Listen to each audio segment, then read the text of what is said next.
5 দিনের রিমান্ডে আনা হয় ঐশীকে। রিমান্ড শেষে বাবা মাকে খুনের ঘটনা স্বীকার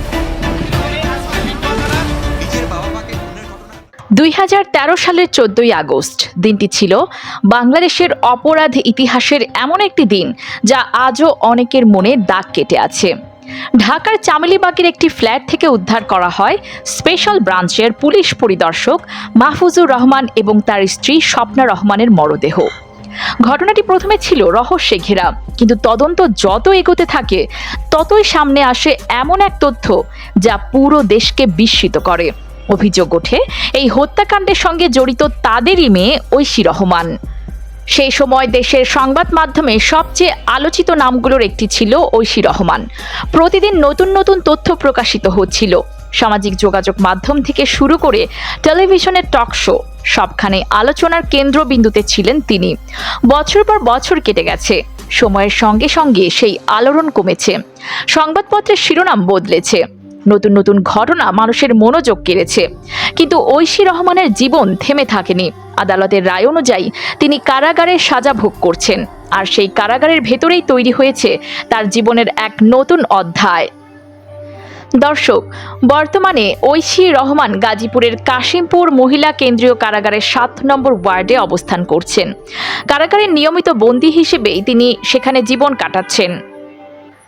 তবে তার দায়িত্ব শুধু নিজের ওয়ার্ডে সীমাবদ্ধ নয়। কারা কর্তৃপক্ষ বন্দীদের মানসিক সংশোধন ও পুনর্বাসনের অংশ হিসেবে তাকে কারাগারের লাইব্রেরির প্রধান নিবন্ধক বা লাইব্রেরিয়ান হিসেবে দায়িত্ব দিয়েছে।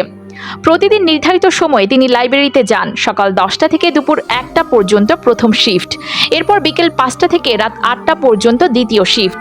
এই 2 সময়ে তিনি বন্দীদের কাছে বই বিতরণ করেন, ফেরত নেওয়া বইয়ের হিসাব লেখেন এবং লাইব্রেরির রেজিস্টার অত্যন্ত যত্নের সঙ্গে সংরক্ষণ করেন।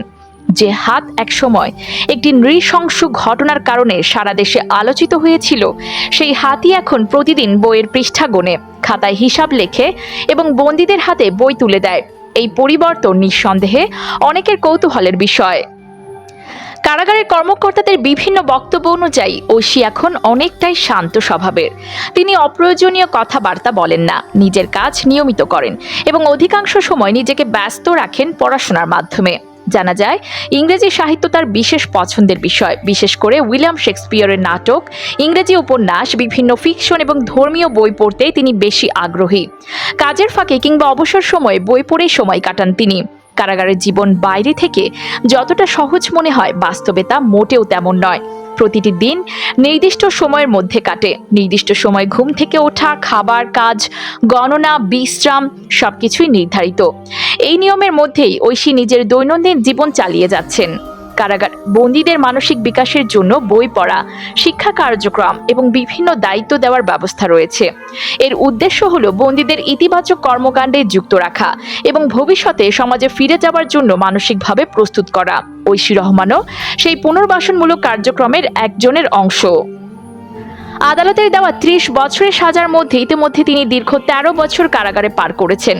এই সময় তার জীবনে অনেক কিছুই বদলে গেছে। বাইরে পৃথিবী যেমন বদলেছে, তেমনি বদলেছে তার নিজের জীবনও। এক সময় যাকে নিয়ে প্রতিদিন সংবাদ প্রকাশ হতো, আজ তিনি অনেকটাই নীরব। সংবাদ মাধ্যমেও তার খবর খুব কমই আসে। মাঝে মধ্যে কারাগারের ভেতরে জীবন নিয়ে কোনো প্রতিবেদন প্রকাশিত হলে আবারও তার নাম সামনে আসে। তবে একটি বিষয় স্পষ্ট, কারাগারের জীবন শুধুমাত্র শাস্তি দেওয়ার জন্য নয়, সংশোধনের সুযোগও তৈরি করে।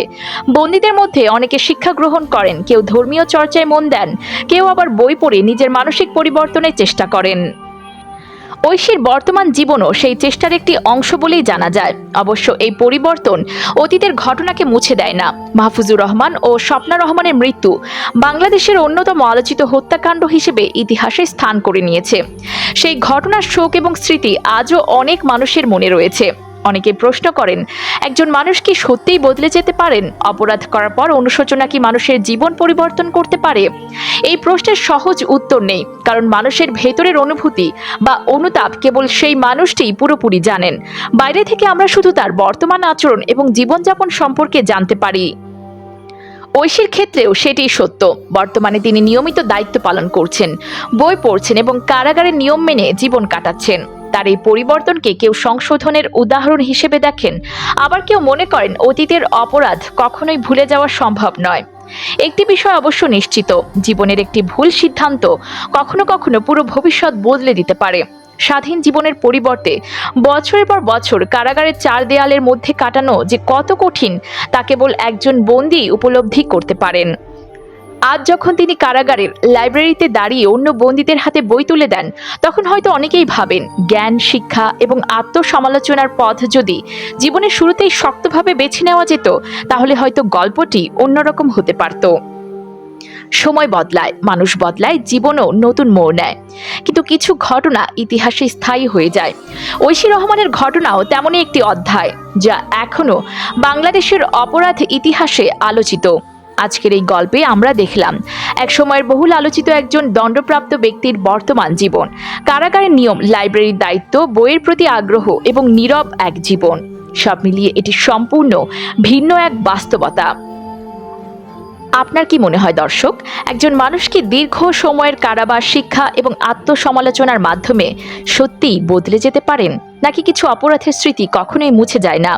আপনার মতামত অবশ্যই কমেন্টে জানাবেন। ভিডিওটি ভালো লাগলে লাইক দিন, বন্ধুদের সঙ্গে শেয়ার করুন এবং এমন তথ্যভিত্তিক ভিডিও পেতে আমাদের চ্যানেলটি সাবস্ক্রাইব করতে ভুলবেন না।